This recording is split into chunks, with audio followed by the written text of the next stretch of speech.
We have Sorry, Not Sorry. Yes. Is that a podcast or is that more of a... I think it's a podcast. Chris Callie, what he does is he takes events and he basically commentates over the events and kind of gives you his say. And Good summary. yeah, it's I pretty think funny. you need to know what a podcast is. That's like Fair content point. creation. It's all the same. Moving on. Welcome to the Sorry Not Sorry Pickleball show? Content? It's podcast. Welcome to the Sorry Not Sorry Pickleball podcast. I'm your host, Chris Callie. This week, we're going to talk about the U.S. Collegiate Championships hosted by the APP. We didn't get the whole tournament. We just kind of got the last match, the championship match. Florida against Utah. I'm so desperate for pickleball, I'll literally watch anything right now. Even this match with Travis Rettenmeyer and Graham D'Amico taking on Anna Bright and Rachel Rohrbacher. We'll even talk a little bit about the PPA coming up, the Masters, the first tournament of the year. But before we get into that, if you guys wouldn't mind hitting that subscribe button, give this video a thumbs up if you're so inclined to do so. Hit that notification bell. That way you get notified anytime a new episode drops. I'm going to be doing live streams whenever there's not a tournament on, so you don't want to miss out on that. Leave me a comment down below. What are you most excited about for the Masters? What do you think about college pickleball? Do you think Sorry Not Sorry is a podcast or content creation? If you want to help support the show, whatever the heck this is, go ahead and hit up the Etsy store. The link is in the description below. Lots of cool gear that you could rock on and off the pickleball court. And with that out of the way, let's go ahead and get into this week's episode. This is the new and improved forgiveness.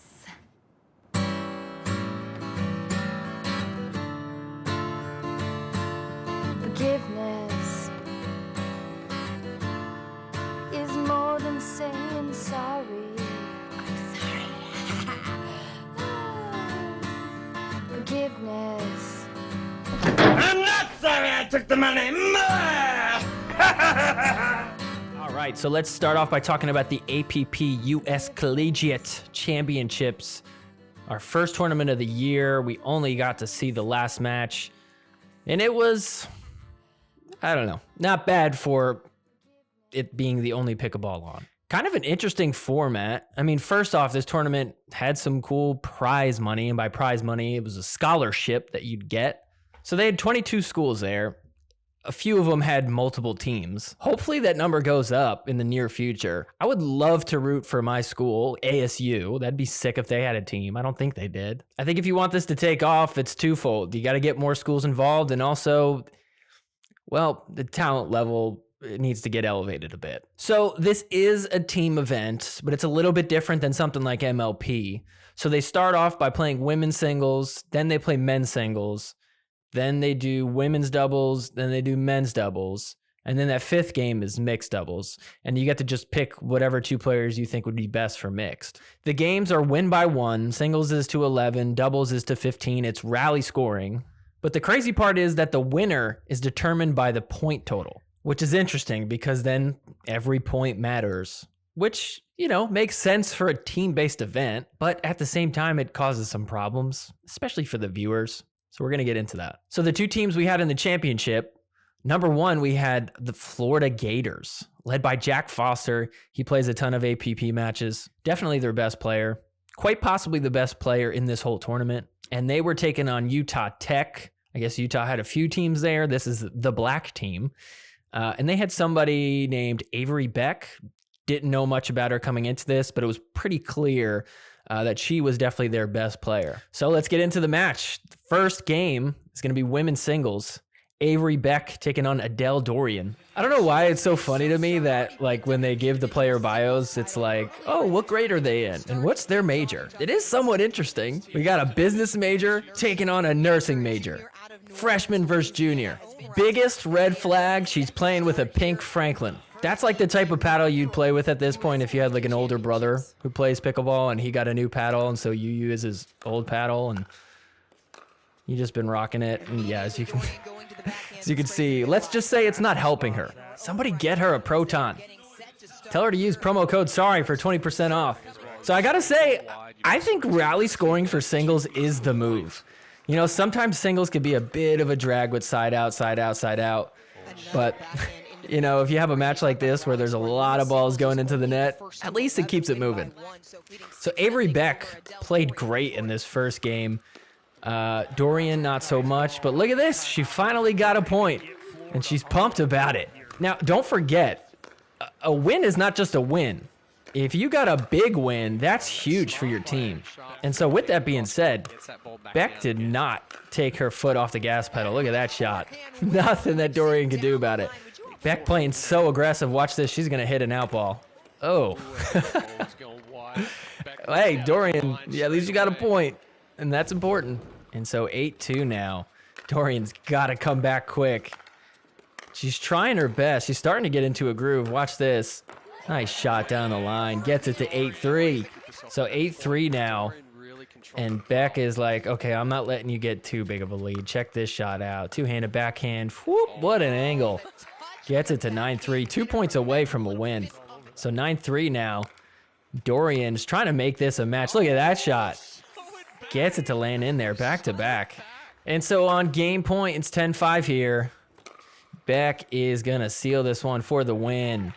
So they take this first game 11-5. Score is very important.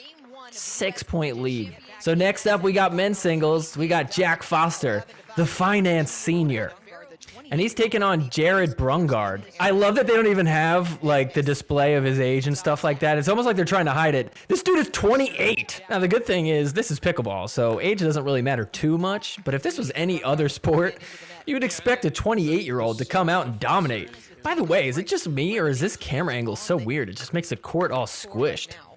Looks like a square instead of a rectangle. By the way, real quick, they showed off their little party that they had. I guess everybody who's in the championship game got to come to this little celebration. First off, nobody's there. There's like 2 refs and probably one of the production assistants. Does that even look like good food?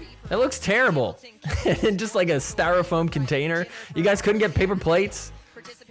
Okay, at least they got a free backpack. What is this? Hitting the pickleball around. How unrealistic. You have a pickleball on your paddle already and you're hitting another pickleball in the middle. Come on now. Sick DJ booth, though. Hey, at least the APP is trying to treat their players well. They got balloons. PPA probably just give you a napkin, some crackers, and take 40% of your money for it. Anyways, back to the game. Jack Foster up 3 here. And he is just so good up at the kitchen line. And look at that. Just puts it in there nice and soft, gets 2 bounces, gets it up to a 7-4 lead. So Brungard down by 1 here. He's starting to come back. And then look at this. Foster into the net. That ties it up, 7-7. We got a good game here. Let's go, he says. So here we go. It's 10-9. Once again, it's win by 1, playing to 11. And Jack Foster's going to hit one. Oh, look at that. What a get. But, oh! It's called out of bounds by Foster. No such thing as a challenge. Look who's doing the post-game interviews, Richard Levernice Jr. I saw you on the sideline, Richard, and I was just really hoping that I could get through that so I can get an interview with you. How lucky of you. All right, Jack. Well, thank you. Up next, we're going to have women's doubles, and back to you guys up top. I mean, he's no Hannah Johns, let's be honest. All right, so at this point, the score is now 20-16, 4-point lead for Utah Tech. We got Olivia Rybeck, the sophomore business management major. She's teamed up with Dorian, who we saw in women's singles, and they're taking on Avery Beck and the 6'1" Cameron Bliss. The medical radiography? What is that? Anyways, something in the medicine department. She's a sophomore. Women's doubles, here we go. Dom, what do you think that the strategy is going to be for Utah? Listen, they're going to find Ryback as much as possible. Interesting. Going to go after Ryback. I wonder why. Oh, maybe that's why. Look, I mean, these are like basically kids. Sure, they're young adults. I mean, they're playing on national TV. They got to know that, and it's probably a little bit nerve-wracking. At the same time, I mean, you know, coming in clutch in moments like this is what makes you a good player. Utah really was that type of team where they did not let the pressure get to them. They came out and they balled. I mean, watch this shot right here. Ready? Pow! Dominated. Slight little Ernie there. And so here we go at 6-1. And then watch this move. Ready? Ryback's going to lob it up. And how do we think this goes? Not in her favor. That was a nice Yikes, this is a blowout. 7-1 now. So 11-1 now. It's obviously quite a big blowout, but Ryback decides, you know what? I'm going to show up. Let's do this. Hit one right down the middle. Yeah, take that. Gets it to 11-2. And so at 14-2, watch this. Utah is going to end it with a huge slam right here. Oh, man, 15-2. That is not good for Florida. 13-point difference. That's huge in this format. All right, so at this point, it's now 35-18. That is a huge gap. Also, why does Utah Tech not have the logo? They're just using the APP Collegiate Championship logo. Did they not get the rights to the logo or something? Florida's got their logo. Doesn't seem like it was a mistake. Oh, maybe because there's multiple Utah Tech teams? I don't know. All right, men's doubles coming up. We got Brungard and Rosenbach. He is the boyfriend of Beck, who we just saw play. He is a senior business major, and they're taking on Chisong and Jack Foster. So here we go, getting the game started. Ooh, we got some dinking. Let's go. Ready? ATP denied by the post. Don't know if he had the angle. Either way, right into the post. So here we go. It's 1-0. Look at Jack Foster getting big in the middle. Gets it to 2-0 for Florida. Not only do they need to win this, they need to win big if they want a chance at winning this championship. So Florida has to win this by more than 2 points if they want a chance in the mixed game to be able to pull off the win. And even with that, I mean, they're going to have to win big in that game too. Is it just me or does Rosenbach look like he could be a Ghostbuster? Like, get him one of those backpacks with that spray gun thing. I think he's going to be trapping ghosts. So here we go. It's 7-4 now. Florida up by 3. And look at this point. Lots of good shots here. And this one lands. Gets it in. Hits that line. He's like, oh, yeah, you got it. So 10-6 now. 4-point lead, but they got to do a little bit of work to get a bigger lead if they want to win this thing. Jack Foster slamming everything into that one. Gets it to 11-6. And so here we go. It's 13-11 here. Utah Black, they just got to get 3 more points. They win this whole thing. They don't even need to play the next game. So Florida's got some work to do. Watch this point. Got some nice dinking. Oh, look at that shot. Gets it past Jack Foster. 13-12 now. Uh-oh. But Florida gets it to game point. It's 14-12 here. And even right here, scary close for Florida. Look at that shot. Almost gets it to land, but doesn't. Jack Foster calls it out. Let's see a replay. I mean, it looked out live. We'll see it right here. Oof. I don't know. That was really close from that angle. Not the best angle to see it, but oh, man. Nothing to worry about, though. Utah only has to get 2 points in this next game. And so now here we go. We're heading to mix, the final game. Utah Black needs 2 points to win this. Yes, 2 points, and the game is over. Kind of an interesting situation. Can they just keep them to 1 point? Jack Foster was supposed to play this mixed match. I don't know if he just gave up and didn't feel like it, but he's just chilling on the bench, scrolling. Let me just scroll on X and Instagram, TikTok. He's bored. And so here we go. The last final game.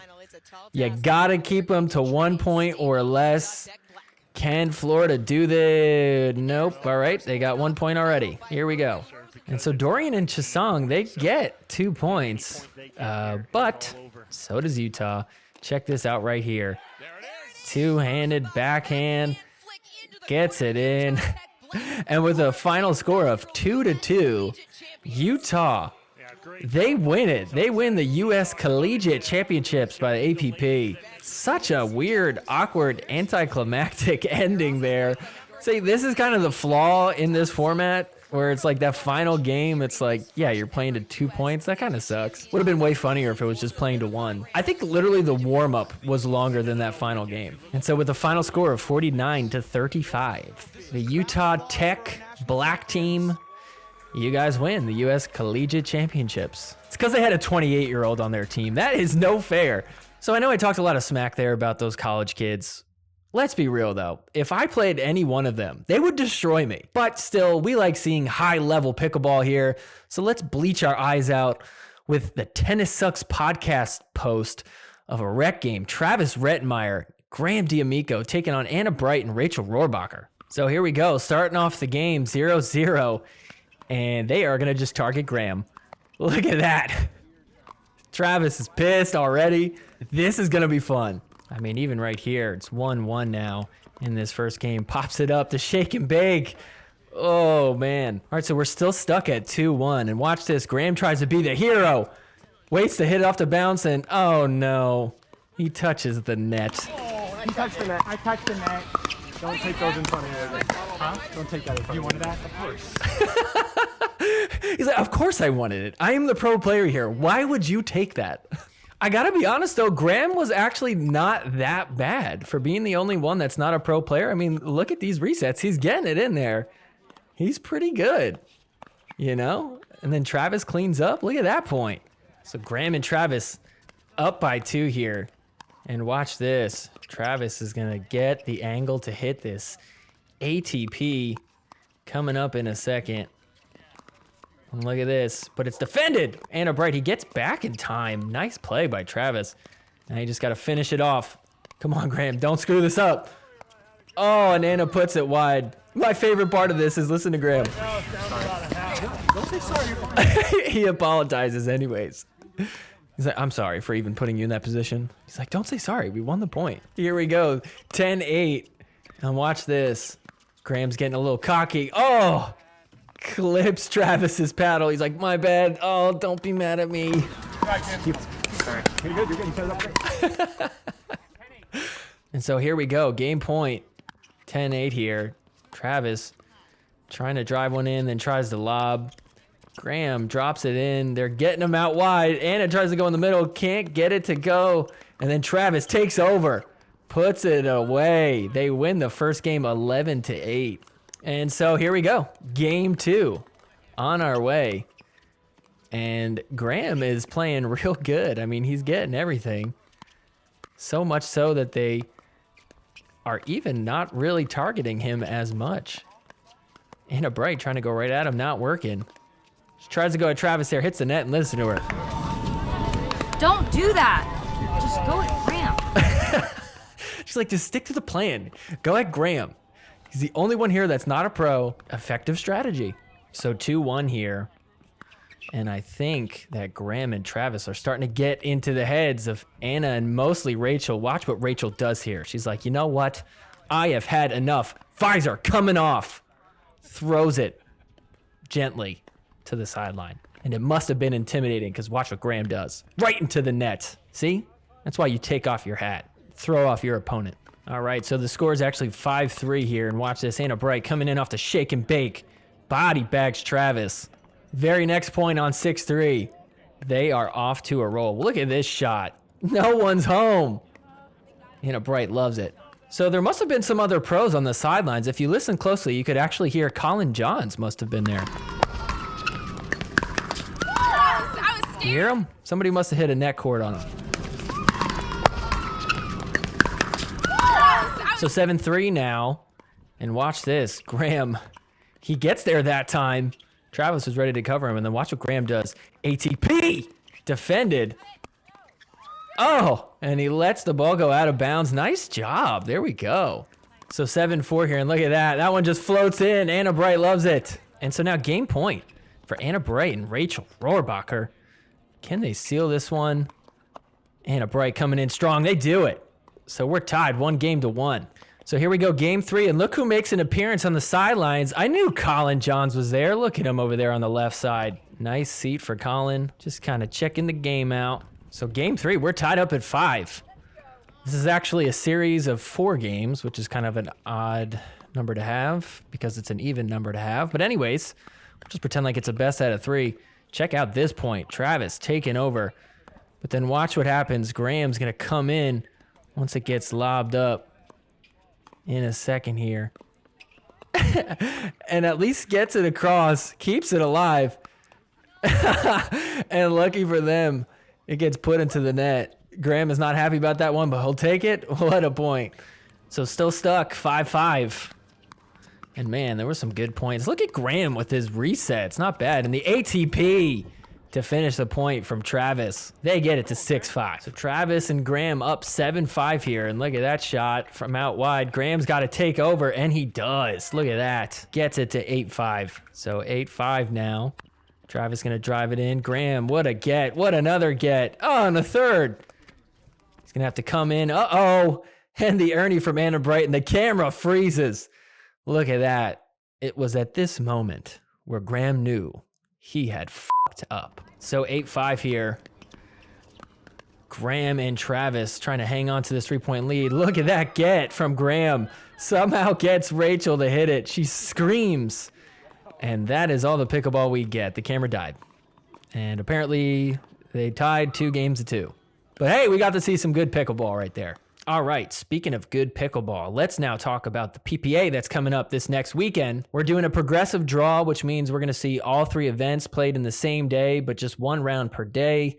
The draws came out, and little interesting how they're doing it. Basically, all the tennis players got buys. They did it by a committee, so like they apparently just didn't go by the rankings. It's kind of a weird situation with the way that they have these brackets. Definitely not fair. There's a lot of hype around some of the tennis players participating in this tournament, including Jeannie Bouchard. I'm a competitive person by nature, so it's exciting to just try something new, more professional way, like at the elite level. And this is literally her first time playing pickleball right here. You're watching it. I mean, look, selective editing, but I gotta say, somewhat humble of her. Pretty much the opposite of this classic moment we got last year. Top 20 in 3 months, top 10 in 4 months.